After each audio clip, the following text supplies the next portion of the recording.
here with Nick from Sitro Group, who look after Garmont, which is a brand I suppose a few people in the outdoors industry would know of. But Nick, can you tell me a bit more about Garmont, and then we'll have a chat about the shoes? Yeah, Garmont, Italian-based brand with distribution throughout the world. Based very much a shoemaker back in the early days, and then did Garmont initially put Garmont brand on ski boots in the 70s, and then started outdoor, I think mid-80s it was, and Sitro have been distributing Garmont in the Australian market for 8 years.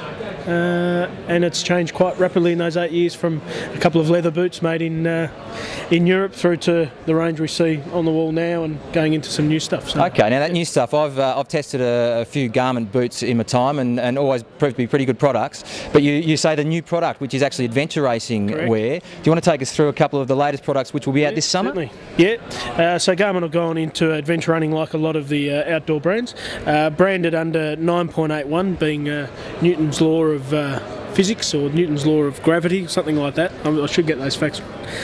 Two models at this stage, what they call an escape model, so more a training model, three-piece sole structure. Garmont's design philosophy is anatomically directed design.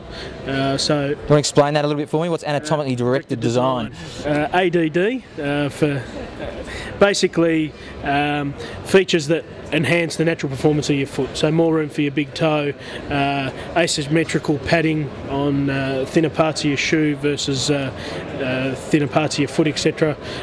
Asymmetrical lacing to not be pressure pointed and move more naturally with your foot. So 4 or 5 key features based to make the natural movements of your foot enhanced by wearing the shoe. And what's different about them, as opposed to a road running shoe? We're talking adventure racing, we're generally talking trail running. Yep. So what's different about a trail running shoe or an adventure racing shoe?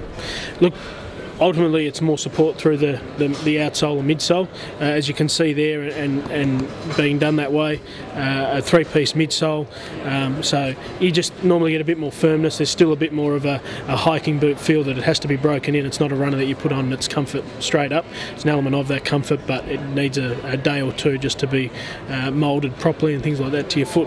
So it just creates more stability on the basis that you are going to be running off-road all the time, on tracks that aren't necessarily even made and even, to allow for more stability across that kind of terrain. So it protects your foot more and gives you more stability, running over roots and rocks. Absolutely. Okay, and so the one you got in your hand, you've got a couple of more models there as well? An escape model, so a slightly heavier, or the heavier one in the range, so more so for training, things like that, like a lot of the outdoor running brands do. And then what they call their race model. So sunglasses for that one? Yeah, trimmed down a bit, a lot lighter through the midsole.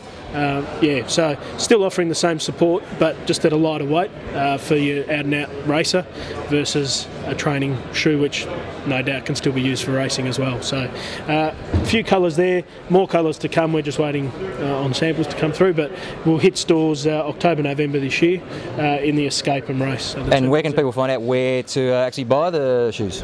Garmont.com.au. We'll have a full range of stockists. Brilliant. Thanks very much, Nick.